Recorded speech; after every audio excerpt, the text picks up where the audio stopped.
Hey there, my name's Roger Heathers and I'm going to take you through my record collection in like 3 or 4 parts of a video, and going to obviously start with A and like take out the majority of the record collection, but it's going to be, there's certain like songs that repeat on certain records, so if there's a greatest hits that encompasses some of the songs that were on other albums like around that time, I'll just cover like the greatest hits or the album itself.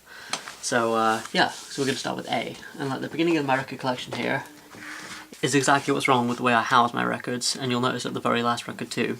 The first one is the ABBA single collection from the first 10 years. Now this is the first ABBA I ever bought, and what I meant about the way it's shelved and housed, it's on the back here. There's this terrible mark where right here on the side there's like a screw that digs into the side of the record. But yeah, this is my first ABBA purchase, and it was like, I don't know, about a £5 in a charity shop or like a sort of bric-a-brac shop somewhere. And I've had this quite a while. It's one of the first ones I got in my collection, and I got it just because it's like, well, it's 23 tracks, and it's just all the great singles from the first 10 years. Well, all of the singles from the first 10 years. You know, Dancing Queen, The Name of the Game, Knowing Me, Knowing You, Waterloo, all that good stuff. Oh, and of course One of Us, the best ABBA song, in my opinion. Okay, so I have a few other ABBA records as well, but they basically encompass those first 10 years. And when it comes to ABBA, I'm not really like a fan of like a lot of the deep cuts. There are some that I like, but it's mostly just one of those bands that I like the singles from. There's like 4 more records there. I got Voulez-Vous, Super Trooper, The Visitors, and Arrival. But I'm not really going to cover those because they basically contain a lot of the songs that are on the singles collection I just spoke about. So next up is Alice Donut Mule, which is a great 1990s, so just in there, 90s punk record, but it's hard to describe it if you don't know Alice Donut. It's different. It's not punk in the traditional sense of like Black Flag, Dead Kennedys, that sort of thing. It's different, and this is such a good album to start with. The ones that really stand out to me on here: Mother of Christ, Roaches in the Sink, Tiny Ugly World. When I was a teenager, that was like one of my favourite ballads, and yes, there is a ballad on a punk album. But yeah, it's fantastic. 1990 punk album, Alice Donut Mule. Next up, an album I got because of the movie Dave Chappelle's Block Party. The song Back in the Day was featured on that. It's like Dave Chappelle's Block Party is like a movie set in New York, and it's like a big hip-hop block party, and like Kanye West performs, and The Roots is the backing band, and Erykah Badu performs, and Jill Scott, and just a bunch of like amazing artists in this Bed-Stuy street, like this street party thing. And Erykah Badu does a version of Back in the Day with The Roots as the backing band, and Common does a verse on it.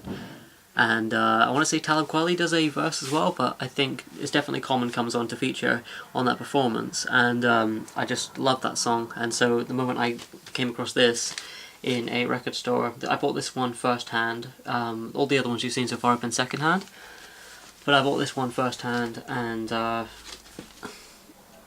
it's a really good album. The other thing is it skips a little bit.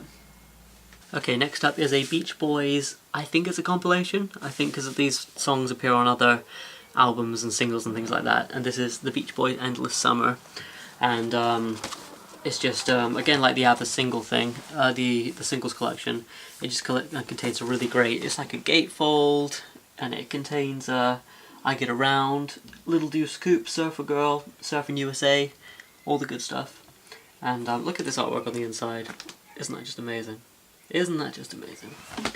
And yeah, just really nice gatefold. I think I got this second hand when I went to go and visit my dad in Somerset, and I went for a walk one day, and I went to the charity shop, flipping through, found this. It was about £3, I think, which is a bargain. And right here you can see on the corner, I love it when this happens, $3.25 from W.H. Smith's, back when Smith's used to sell records. Okay, an album, not an album, but a band it took me a while to get into, the Beastie Boys. This is Paul's Boutique, and it is a really, really lovely gatefold, but not just a gatefold, but a gatefold. Look at that, look at that.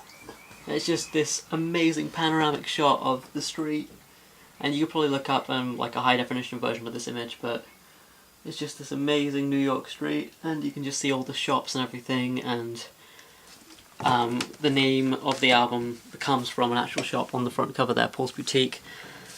This is such a good album because it just contains like so many amazing samples, and this was back in the day when you know, you didn't have Pro Tools. This was like 88 or 89 or something. Somebody probably have to correct me on that, but back in the day when if you were going to sample music you had to go and buy the records and have an MPC or another type of sampler and put all this stuff together. And with this album here, like things like Shake Your Rump still hold up today as some like amazing sampling where the song sample just go from song to song to song to song, and like you're trying to keep up with how many samples there are. One of the few hip hop albums that samples the Beatles. It samples When I'm 64, I think The End, and some drums from another song, but I can't quite remember off the top of my head. But great hip hop album if you want to get into some stuff, and the verses like are really well written, kind of silly, but kind of like less rocky than License to Ill, and more of a kind of mature step for the Beastie Boys. My favourite Beastie Boys album, the only one in the vinyl. Okay, we're on to Beatles. It's a new pressing of Hard Day's Night, which is my favourite early Beatles album. Hard Day's Night, If I Fell, and I Love Her. I'm just naming a few I like. Can't Buy Me Love, Anytime at All.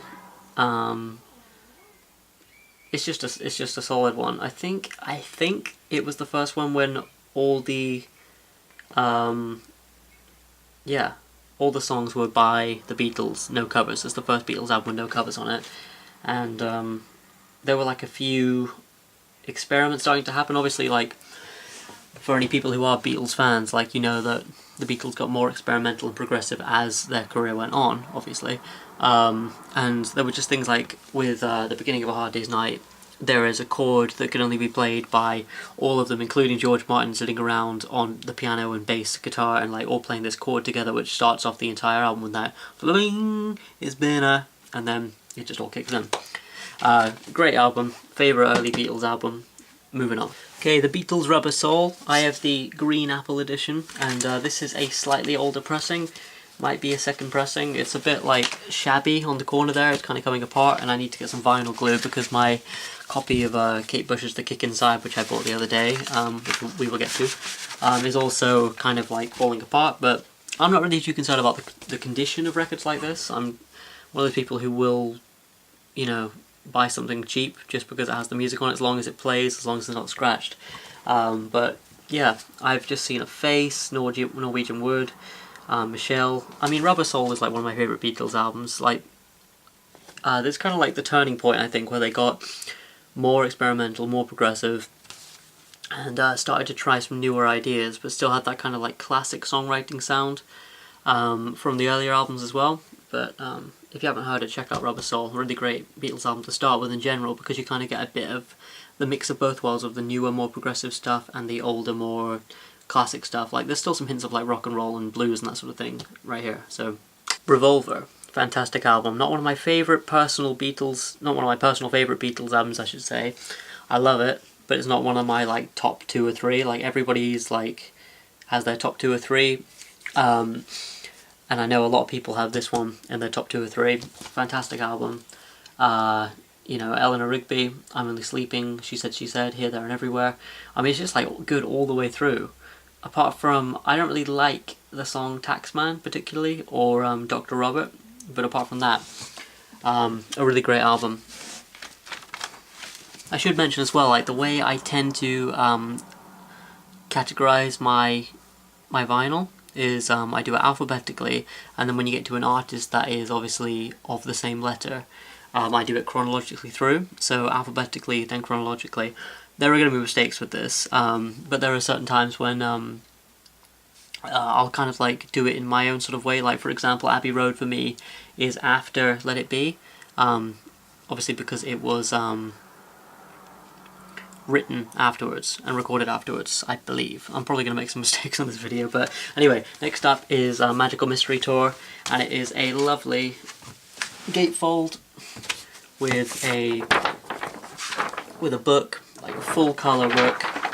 I mean, this is just such a lovely, I'm just seeing if it's actually on camera, such a lovely pressing. Like, it's got comics in the inside, giant, like, nice panoramic wide pictures, Eye of the Walrus video shoot, just all that good stuff. And then you've got the inside with these like really wonderful drawings and pictures. And I've got the Capitol version of this, so it's not an Apple disc, but a Capitol Records with like the rainbow outside. But fantastic album as well. I notice I'm saying fantastic album about a lot of these, but they're my favourite albums. I get my favourite albums on vinyl, so it's bound to be said. Okay, Let It Be with a red apple on the inside. Pretty scratched up and beaten, but just through like myself and whoever was the previous owner liking the record enough to play it a fair bit. Gatefold again, some nice pictures on the inside.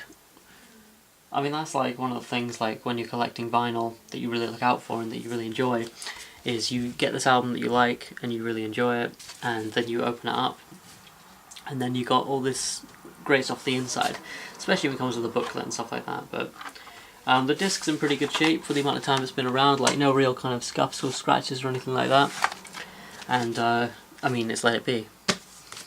Next up, Abbey Road, a new pressing. My favourite Beatles album. I mean, everybody knows it, but the medley on the second side of this record is brilliant. It's just one of those albums that's strong all the way through, which they're rare, you know, those albums that are good from front to back. There's not a bad song on this thing in my opinion. This isn't a gatefold unfortunately, but it comes with this nice like card in a sleeve. Nice thick 180 gram vinyl there, and yeah, just such a good album. Oh, and also I just noticed, I don't think this has been used, but if anyone wants to pause this and use it, they can have this album for free because I already have it on digital. Beatles Red Album, 1962 to 1966. The earlier stuff, and I like the fact that they got the old picture of themselves and then the new picture in the same spot. That is a nice touch. One of those albums that's been used so much, and this is like before I bought it, where it's actually like worn through, so you can actually see the sort of imprint of the vinyl embossed there. Gatefold again, nice picture. And then with this one you got the red inner sleeves with the lyrics on the sleeve itself, and these like, it's just this really nice what's the word when it's like textured paper, I don't know, but it's nice. And it's kind of divided into the earlier and the latter years, so obviously starting with Love Me Do, Please Please Me, these singles here, and I believe some of these are singles that weren't included on the albums. And yeah, if you kind of always wanted to get into the Beatles but never really given them a listen, the Red and the Blue albums are a really good place to start. I think a better place to start than the actual the #1 album with all the #1 hits. It's just a good place to start, Red and Blue. The Bee Gees, Spirits Haven't Flown, not an album I'm like overly familiar with, but I was at the record shop with my friend Joe at one point, and he is a massive Bee Gees fan, and he recommended this and the next album I'm going to show you as well. And I've given this a couple of spins. I liked it. I like the songs. It's got Tragedy on it, which is obviously good. I like the song itself, Spirits Having Flown. Reaching Out, I remember liking. You'll notice I have more to say about some of these albums than others. A lot of these are my favourites, but a lot of them are just are ones that I just know a little bit less about, basically. I don't claim to kind of know my facts on all these albums, but just they're just basically albums that I like and have collected over the years. Bee Gees' Main Course, Jive Talking is the main single from this one. Again, giving it a couple of spins. I like what I've heard, but it's nothing that like really stands out to me. But it's kind of one of the spots I know less about in the collection. But yeah, Main Course. Beyonce, self-titled. I love this thing. This is one of the prides and joys of my collection. It's got this amazing like rubbery matte finish to the thing, embossed pink writing, and the writing's I thought it was embossed on the back, but it's not. It's just amazing. This gatefold here. And the thing comes with the DVD because there were like a bunch of music videos released with this as well. So you got the audio and the visual here on the side. The audio, I think I gave it to somebody I worked with. yeah, I gave it to somebody I worked with because I already had it on digital. And it comes with this amazing booklet with like images all over the inside. Oh, like images all over the inside, and just glossy. It's just like you get all these glossy images, and like it's kind of like an image per song. And it's just such a strong album. It's such a strong album. It wasn't like I can't remember, was it this one or Lemonade that was dropped like without any promo? I think it might have been Lemonade, perhaps. But anyway, regardless, this is such a good record. Opens with Pretty Hurts, it closes with Blue, two of my favourite Beyonce songs. I mean, the thing is with Beyonce is she's like this pop artist who is in the charts, and I think like people have a certain like misconception about her. They think that she's kind of like, her music is shallow or not very well constructed, I suppose. But the opposite is true in my opinion. I mean, like songs like EXO and Drunken Love, and also just like the deeper cuts from this album, like Rocket and Superpower, just feature these like, just these incredible like, almost like jazz-like passages where they got this modulation going on, these amazing musicians playing these giant vocal harmonies. Like Beyonce knows what she's doing with like these fantastic vocal harmonies. Like her melodies are always on point, but her harmonies, like she creates these giant stacks, and they just like, they're so lush, and they're obviously recorded with like these like $1,000 microphones as well. And yeah, great album to start with for Beyonce, self-titled. David Bowie. I wish I had more David Bowie. I only have like a couple of like charity shop finds like for earlier albums. Aladdin Sane, Watch That Man, Driving Saturday, Panic in Detroit, Gene Genie. I mean, like, this is kind of like an album full of good singles. It's kind of a quintessential must for any music liker. Low, I don't like the Berlin series very much. Again, this was like a charity shop find. I'm surprised the price isn't still on it somewhere, but I bought this for like £2 somewhere, and this was one of the first additions to my collection when I first started collecting vinyl. I don't like it. I don't really like the Berlin series. So if anybody wants it, get in touch. It's worth noting that with Bowie, like, I like a lot of the later stuff. Like, I like the album Heathen and Earthling and Reality. Like, the later albums I really like, but they're harder to find on vinyl. And when you do find them, like, whenever I see Heathen on vinyl, it's like £25. And every now and then you can justify spending that much. Like, I just got back from London and I spent like I spent like £20 per record, but it's like special occasions when I do that sort of thing. So I would buy Heathen. I'd love to find Earthling on vinyl. I'd buy Earthling if I found that. Hunky Dory is one I want to get on vinyl as well, but I haven't found that cheap enough yet, and that just hasn't come across my path yet. So okay, on to one of my favourite artists, Kate Bush. I got this one the other day. This is one of the ones I was saying that the sleeve is kind of coming apart, so I need to get some basic glue for that. Got this for £15 in a record shop in London, Rough Trade West. I can remember that because I only got it the other day. What an amazing debut album. This is such a good album. I think she recorded it when she was 18, released it when she was 19. Either that or she recorded it when she was 18, 19 and released it when she was 20, something like that. But it's a 1978 album. The songwriting on this thing is like, it's so well crafted and so experimental for somebody of her age at that time. By the time you get to the second side, you've got things like Them Heavy People and Room for the Life, which are like verging on reggae with jazz influence. Her harmonies on this thing are just incredibly dense and well crafted.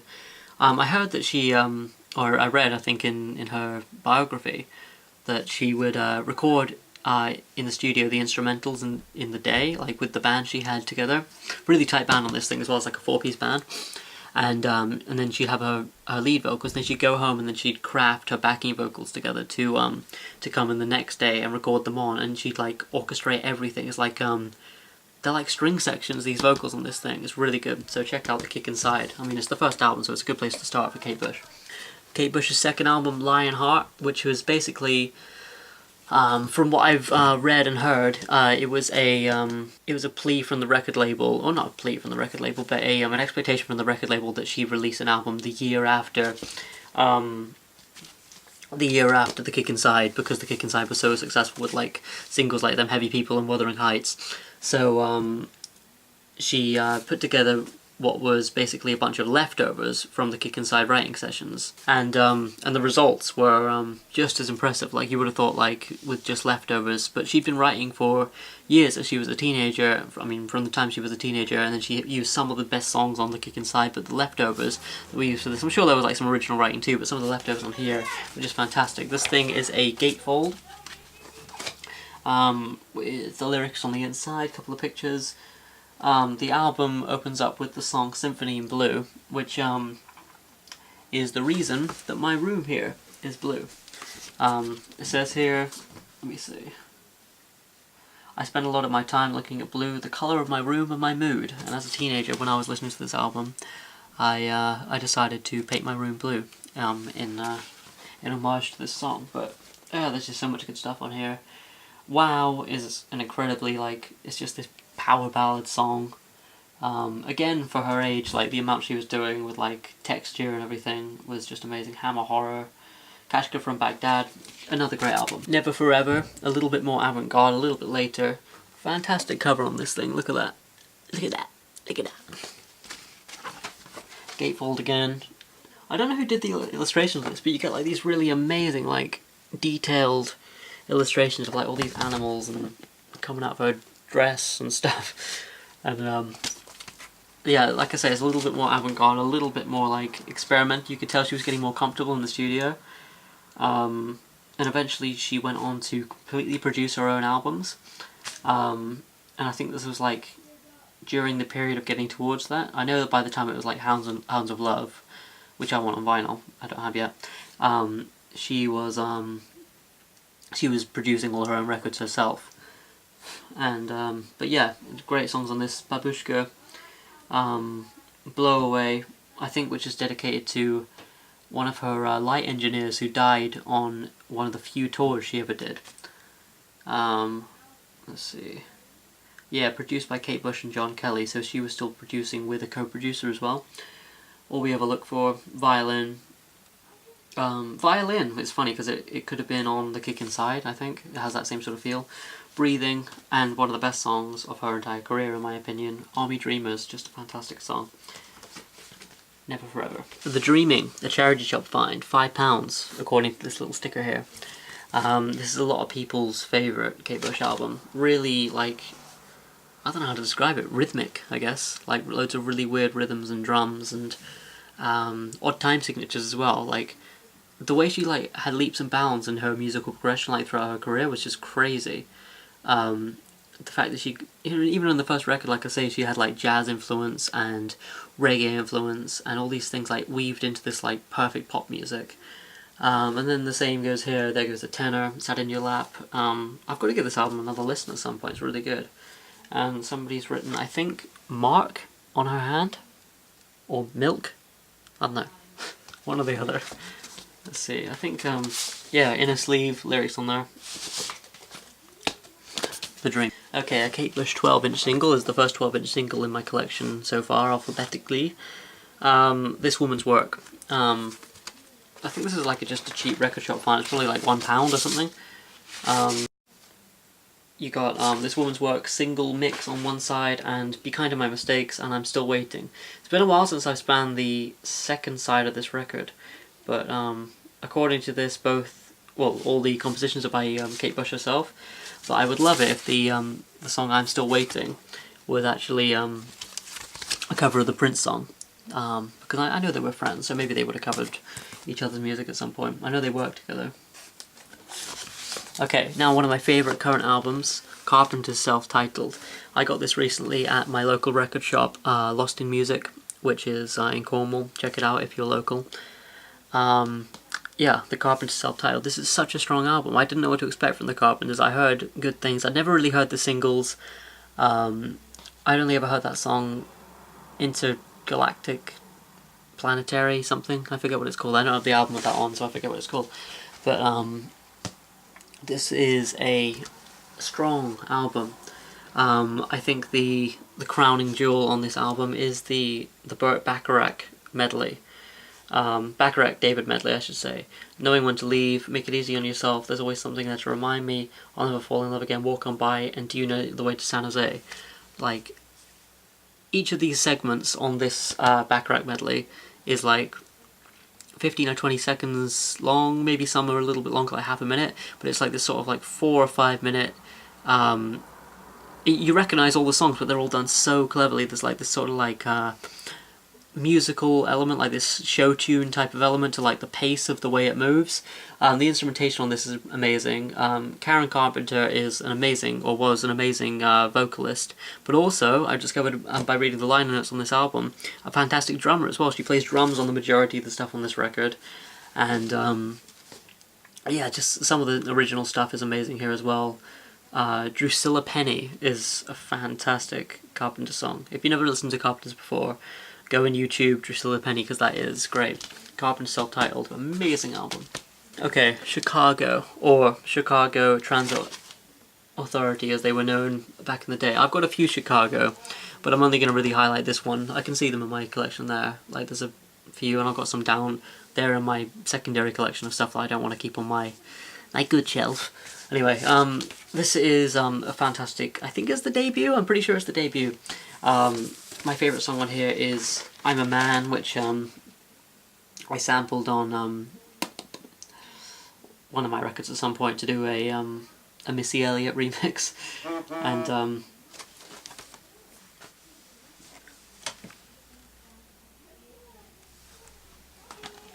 and yeah, this is just a fantastic album, just all the way through. It's just such a strong debut. And I think somebody else, this is something I like to do as well, I think somebody else wrote their name on the record somewhere, and whenever somebody does that, I write my own name and the date, because every now and then you'll see, like, you know, Stephen Jenkins 1973, and it's like a second-hand record, and you go, oh wow, there's a previous life this record had before I owned it. And that's nice, so I like to continue that, because if I ever sell this record, then it's got their name, my name, and maybe the next person will write their name on it. And there's a continuing thing to that. So I'm skipping past a few of the other Carpenters here to Alice Cooper's Billion Dollar Babies. This is one of the best 70s rock albums. It's absolutely fantastic. One of the songs that people actually might know, which was singles, Elected, is brilliant. I think Billion Dollar Babies was a single as well. Unfortunately, I got a gatefold for this thing, but let me just have a look. No more Mr. Nice Guys on here. It's been a while since I listened to it. I just know that it's great. Sick Things, Generation Landslide. I mean, like, everything on this record is really good. Hello Hooray, that is a fantastic song. I mean, Alice Cooper, again, somebody who, like, I had misconceptions about before listening to him properly. And there's, like, it's really dusty. I keep getting dust on my nose. Anyway, yeah, like, I had misconceptions about him. I thought he was just the guy who did Poison. I thought all the albums would sound like that. But often when you go back further with these artists who, like, had some secondary 80s success, you find that their 70s stuff so often was really well constructed and really well produced. I think people kind of lost their... like, a lot of 70s bands went production-wise quite bad, in my humble opinion, when they got to the 80s, and then they kind of came back for the 90s and sounded really good again. But this is such a good 70s Alice Cooper album. Quick mention to Flush the Fashion. Not an album I'm completely fond of or really know that much about, but it has the song We're All Clones on it, which I know that Billy Corgan covered with Smashing Pumpkins at one point, and I prefer the Smashing Pumpkins version. But like I say, not an album I'm hugely fond of, but it's Alice Cooper and it's in my collection. Okay, some hip-hop. Alongside Public Enemy's It Takes a Nation of Millions to Hold Us Back, this is one of the first hip-hop records I got into. Someone gave me this for free, I think. Yeah, a lady I was working with at a bar I worked at a couple of years ago. We got talking about music, and she said that she had a big pile of records that she was just trying to get rid of, and I said, bring them in, and I'll take them off your hands, I'm sure. And this is one of the best ones in the collection. It's for High and Rising. The Magic Numbers on here. It's one of those albums where I couldn't particularly go, hey, this song's great, but just as a run-through album, it's just one to kind of have on in the background, and the whole general vibe of it is great, and it's like the beginning of the sort of the flower era of hip-hop. It's kind of like It's kind of to hip hop what like the hippie era was to rock music. Yeah, that's just one of the classics. Die Antwoord, Donker Mag. Not my favourite Die Antwoord record. I like Tension better. I bought this on vinyl when I was in London like 3 years ago or so, and I put it in the bottom of my suitcase, and it rained, and it just got absolutely fucked on the sort of pulling my suitcase back through puddles, and it was raining and it was horrible. So it's a bit damaged, but it's a nice gatefold. You got Yolandi and Ninja there, and it's just one of those albums that's really nice to own. Like I said, I'd rather have Tension on vinyl, but this is a good one as well. ELO, Out of the Blue, gatefold. Look at that image. You don't get that with an MP3. Yeah, Out of the Blue, I mean, great songs on this. Turn to Stone, Sweet Talking Woman, Stepping Out, Mr. Blue Sky, Wild West Hero, I mean ELO. If you haven't listened to ELO, listen to ELO. Listen to ELO. Another one here, which I'm not actually as familiar with. This was another find at Lost in Music, my local record shop. Features a special colour poster. I wonder if I still have that. I bet I don't. Oh, I do! Do I? What's this? Yeah, it's got the poster inside. That is awesome! That's one of the key good finds in a record. It's got the gatefold and it's got the poster, and I'm surprised it has the poster. I remember this being pretty cheap. It's also got some other kind of insert in here. It's got the... looks like a newsletter. The Discoverer. Yeah, like merch and stuff. You can buy t-shirts. Well, you could buy t-shirts. Patches for 90p. You can tell this is old. It's like one of those mailing list things. Pre-internet.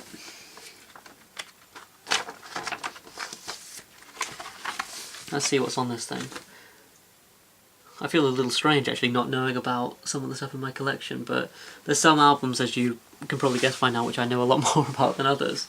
But Don't Bring Me Down. I mean, again, like some bands, and I don't feel any shame in admitting that some bands I'm really in it for the singles. Like other bands, I'm like, I'll go deep cuts and I like all the albums and I've got like the full discography. But some bands like ELO, like ABBA, I'll kind of just go to for the singles. So yeah, Discovery. It's got a few singles I like on it. Okay, this is new for me, this record, again from Lost in Music, my local record shop. Eric B. and Rakim, Follow the Leader. Pretty much good all the way through. Microphone Fiend's good, Lyrics to Fury is good. The whole first side is just really good. I do a little bit of like hip-hop production, so I like stuff that I can scratch. Like a cappella sections that you can kind of like scratch into your own production. I like to do that kind of thing, so this has got some stuff like that. It hasn't got any a cappella sections per se, but it's got like beats that you can scratch in, so that's kind of cool. Yeah, one of the few 80s hip-hop albums that I really like, again, aside from like Takes a Nation of Millions to Hold Us Back and some Slick Rick, but that's pretty much it for 80s hip-hop. I like my 90s and 2000s hip-hop a little bit better. Okay, an album that I'm actually not too fond of, which is Donald Fagen's The Night Flight. I'm a big Steely Dan fan. When we get to the S's at some point, which will be a later video, I'll mention that I really like Steely Dan and why I like Steely Dan, and I thought I might really like this album, but it suffers from the sort of like 80s production syndrome that I think so many 70s artists actually suffered from. I gave it one listen through, so I can't really say too much about the actual songs on this thing. Okay, on to one of my favourite artists, one of my favourite modern artists. I've got his full discography because it's not very big. I bought this one, this is my most recent addition to the collection. I bought this just the other day when I was in London. It's Father John Misty's Fear Fun. Father John Misty, one of the best songwriters in my opinion of like the past 15 years or so. Former member of Fleet Foxes, he was the drummer of Fleet Foxes. This is just a really strong album. Really lovely, strange American flag gatefold in there. I haven't read it yet, but there is a novel on the inside of this album, like a short story or something. I haven't actually read it yet, but I've heard Josh Tillman, who is Father John Misty is a moniker. Josh Tillman is the guy behind the project, and talk about the novel that's in this thing. You got the lyrics. I think it's just one disc. Yeah, just one disc. Again, like Abbey Road, comes on this lovely textured sort of brown card on the inside, on the inlay, or the inner sleeve I should say. Again, thick 180 gram vinyl. I think on all of his records you got this side and that side, for side A and side B, because the other side is just like an image, like the circles. But just all of the Father John Misty stuff I've got. You find this a lot with modern vinyl. The packaging is just really lovely. Just really strong packaging. So Fear Fun, the first Father John Misty album. It's not my favourite, not because it's bad, but because they just get better and better. Because there's only 3. But really amazing debut album. I Love You Honey Bear, the second album. This is the album I discovered Father John Misty through the Needle Drops channel. And I mean, look at this. Look at the artwork. You got the gatefold in the middle. And just one of those albums where it's just good all the way through. It's sort of it kind of really gives you an impression of what he's like. It's very kind of tongue-in-cheek, like dark humor, songwriting, but it's I think it's about falling in love with his now wife. Yeah, there's a pull-out on the inside of all of his wife's photography, which goes alongside the lyrics, and it's just it's really sweet. It's really like they're quite intimate, nice photos, and I'm not sure whether it's one of those things where I don't know whether to keep this this insert inside the album to keep it like you know, the full package, or just frame it and put it on the wall, because it's such a nice insert. And you got pictures of them, like of her photography, I think right there, them at their wedding in the hotel room. I mean, it's just so, you know, you feel bad. It's like they're sharing their intimate details with you via these pictures. And like with the first album, this one has another weird insert. The first one had a novel. This one, I think I still have it around here, has listening instructions for each song, and they're just really strange. Oh wait, I can't find it right now, but there's like listening instructions in there for like each song, and if you got the album you know what I'm talking about, but if you don't, go out and buy it because it's such a good album. I Love You Honey Bear. Okay, now the most recent Father John Misty album. I literally just got back from seeing him, by the way, Hammersmith Apollo in London. That was the reason I went up to London, where I got my most recent records from, like Fear Fun. This is the album that he's touring at the moment, which is Pure Comedy. If you heard this album, you'll know why I like it so much. And it's got brilliant artwork on the front. He said in an interview that the artwork is as important as the album, and it's there were like 4 different editions of this in the shop. There's one with like a red, like apocalyptic sky. I think there's a blue sky with clouds maybe, and I got the rainbow one. Again, this is a gatefold with sort of like a more minimalistic version of the front cover on it. Let's see what else we got in here. Lyrics on the inner sleeve. There's a deluxe version of this, which I think comes with like a CD and all that sort of stuff, but yeah, just a fantastic album through and through. The best single I think to start with from this is Ballad of the Dying Man, or Pure Comedy, the title track. But this is a great album to check out, and it's just so nice to have all 3 of his albums on vinyl. You never know, they might be worth something in a while. Rumours, great 70s rock and pop album, 1977. My favourite Fleetwood Mac song is on this album, Secondhand News. But yeah, it's Rumours. It's Rumours. Focus, Moving Ways. I got this because of Hocus Pocus. I've sampled a few things from this. It's yeah, 70s progressive rock album.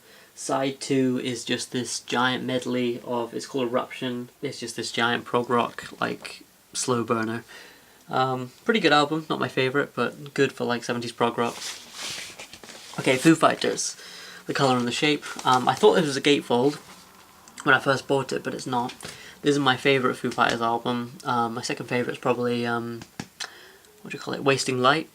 But this is a great album. I mean, this is the Foo Fighters I miss. This is when Dave Grohl used to write songs that I thought were just a really great example of his songwriting and not so much his rock and roll abilities. And that's not putting down the new stuff, like, you know, it's Dave Grohl, you've got to love him, but yeah, yeah, I mean songs like Doll and Up in Arms, February Stars, New Way Home. I mean, the thing is, I discovered this album when I was a teenager, in that time where you really mesh and bond with the music you're listening to. And it, like I say, my favourite Foo Fighters album, Colour and the Shape. Got this one from HMV in Truro, near where I live. It's kind of like the front cover's a bit pixelated. You probably can't see it because of my crappy camera, but that's slightly annoying that it's pixelated. But I think it was like printed for CD, and maybe there was something wrong with the image resolution or something. Again, not a gatefold.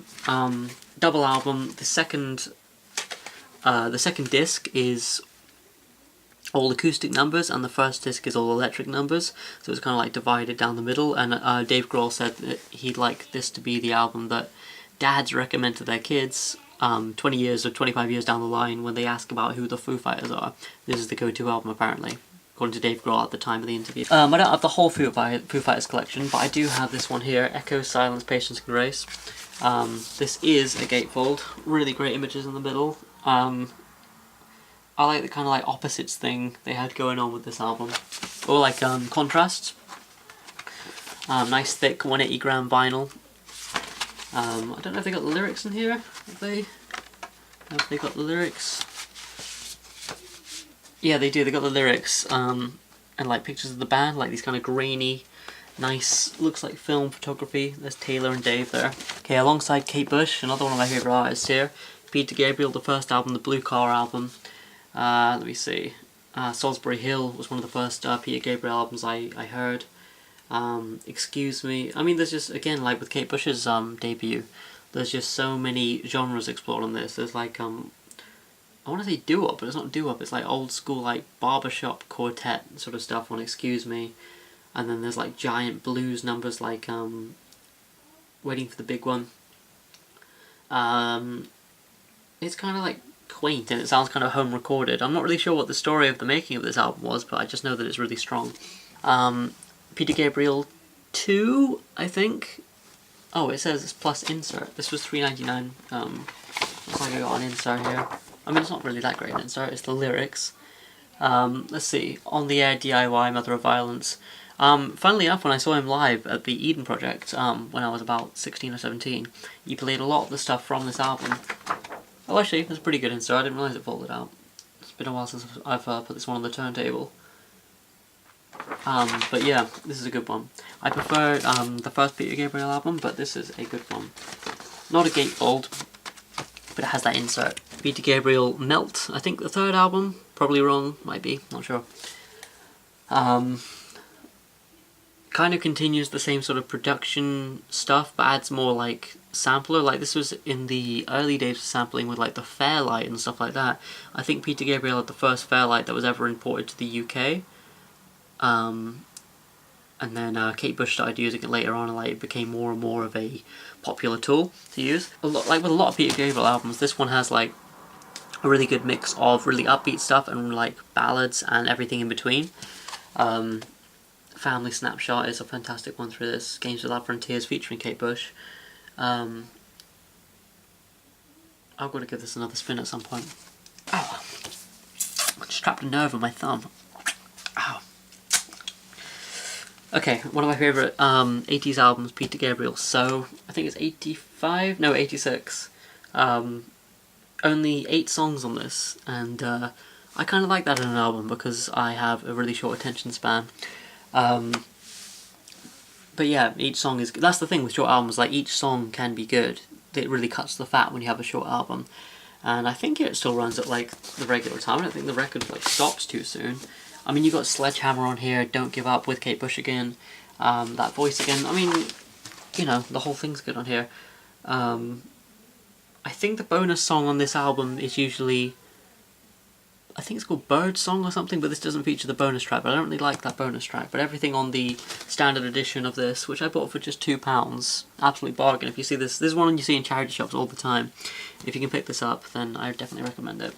This is one of the newest ones in my collection. I bought this from a... where did I buy this? Like... some kind of bric-a-brac shop or something? and it was like just a couple of quid. I've only given it a listen once while I was getting ready for work or something. I was just putting on my clothes and put this on the turntable records, and he's licking his fingers on the front there. This is it's good from what I remember. I mean, I wanted to say it's a really good album, but I've said that about everything, but I haven't really given it too much of a listen. A lot of his solo work was actually mostly cover based, because I think it was mostly Paul Simon did the writing in Simon and Garfunkel, but he's a very good vocalist in terms of like you can give him a song and he'll make the melody his own. Whoever's doing the arrangement around in the production really, I get the impression they really listened to what he wanted, and then he got free reign to put it whatever harmonies he wanted on. So there's just like a lot of great vocal harmonies here. I mean, it's Art Garfunkel is going to be. But I got this based on the merits of some of the covers here that I know. Since I Don't Have You, which was covered by Guns N' Roses, so I like that song. Take Me Away. In a Little While I'll Be On My Way. It's just kind of like a lot of the Art Garfunkel albums I've heard that I've had on CD and stuff, they're just standards. But it's just really good music. You know, not necessarily original, but really good. The Grease soundtrack, one of the few soundtrack albums I have, and not everybody likes it, it's cheesy, but it's, this is a gatefold, all the pictures of the cast on the inside. I don't really like the film particularly, all that much, but it's one that was on around the house when I was growing up. And let's see. I mean, there's the obvious ones, Summer Lovin' and Grease Lightning. You're the One That I Want. We Go Together. I was actually in a Grease, like a production of the Grease play when I was in primary school. I had to play the nerd. I had to wear these glasses, which made me look like ridiculous, and I was really self-conscious. So every night before each performance, I'd break the glasses by pushing the lens out of the frames. And I'd say to the person running the show, I've broken my glasses so I can't do it, and they must have knew what I was doing. But anyway, great soundtrack album. Okay, getting towards the end now. This is one that I bought in America when I visited when I was 18. Green Day's Dookie. I think I bought this from like Hot Topic or something, like somewhere you wouldn't really associate with records. I kept the sleeve on, which I don't normally do because it's got this little sticker. I like to keep the stickers where I can. I mean, it's Dookie, one of the first albums I ever really fell in love with and started to listen to a lot. It's one of those albums I know all the way through. Interesting thing about the back, you can Google this, the back of the Dookie album cover. There used to be a hand on the old versions holding like, I think an Elmo puppet or something, like a Sesame Street puppet. I think it was removed due to copyright infringement or something like that. And they just didn't have the rights to use it. So the version I have does not have Elmo, the Elmo puppet in the crowd. This is just a really strong 90s punk album. This is kind of the period of Green Day that I really enjoy. Pre-American Idiot. So like Nimrod, Insomniac, Kerplunk, Shenanigans, and Dookie, which I think is the crown jewel in their discography. I really like this one. Okay, I'm just going to do a couple more, and then leave the rest for some other day. Let me see what we got here. Got some Haim. Okay, this is before they released their first album. I got into Haim when they were releasing just EPs and singles, and all of the EPs and all of the singles, for any Haim fan who's watching, they know that, let me just check the time here. Okay. They know that all the singles were just so strong, and like, it was one of those bands where like, you could really base everything about them on the merits of the strength of their music. This is Don't Save Me single, which, I've still got to get the other two, because there's like the Wire single, and I think there's also the Falling single, or the Forever single. Maybe there's all of those. But this has got Don't Save Me, Send Me Down, and the Don't Save Me remix by Cyril Hahn, I think. I think this is a coloured vinyl. Yeah, white vinyl with like a teal sticker. Gorgeous. This little 10-inch record. And I think it runs on, 33 RPM. Just a really nice, one of those things that's just the nice thing to have in the collection. It's like a piece of history. Like, as a Haim fan, it's just nice to have that. Next up is... let me see. Next up is Haim's Days Are Gone, which I got on vinyl after I got it on CD. and again, another strong debut. I love the strong debuts. One of those albums that's good all the way through. I think this is the 12-inch record, but it plays on 45 RPM. Falling Forever, The Wire. I mean, just a great side. If I Could Change Your Mind, Honey and I Don't Save Me, another great side. Days Are Gone, My Song Goes Slow. And then like the final side, D, it's not a side I particularly like just as much as the rest. Like, I think it's because I got used to these singles at the beginning here quite so much. I'm trying to face it towards the light so you can really see. But Let Me Go, Running If You Call Me Name. It's not the best ending to an album I've ever heard, but yeah, I think it's just another lyrics on the sleeves on the inside, and you got the picture of them on the inside. I just love the ones with like these. I love the records with these giant like 12-inch pull-out photos, like on really nice material. So Haim, Days Are Gone. I don't have something to tell you on vinyl yet, but that is one I want to get. I don't think it's quite as good as Days Are Gone, but still good. Okay, and the last one I'm going to show you today, I think, is The Miseducation of Lauryn Hill. 90s hip-hop, ex-member of the Fugees at this point, another person who performed at Dave Chappelle's block party with the Fugees, and it's just such a strong album as well. Lost Ones, it's got all these like skits of these kids talking about love in a classroom and relationships and life just from like a child's point of view, and they're funny and endearing and sweet, and but yeah, just it's just a really like, it's a mixture of like sweet vocals, and she sings and raps on this thing, and like the opener, Lost Ones, is a fantastic doo-wop. That thing was like the big single from this album. Let me see, Nothing Even Matters, Everything Is Everything is a great album to have. One of those ones where I was flipping through and I was like, I've got to have that album, got to have it. Okay, so that is the end of this video. I thought I'd do from A to H, yeah, Lauryn Hill, H, so that I could do, I could start with J and kind of do this in like 3 parts. I really hope you've enjoyed watching. Thank you for sticking around till the end if you have. And then next time we'll be starting with J, with a recent one I got, J Dilla's Donuts. So I'll talk about that a little bit more in the next video. Again, thank you for watching. Stick around for more and check out my channel for more. Subscribe, like, comment, all that good stuff that people always say. And I'll see you soon. Goodbye.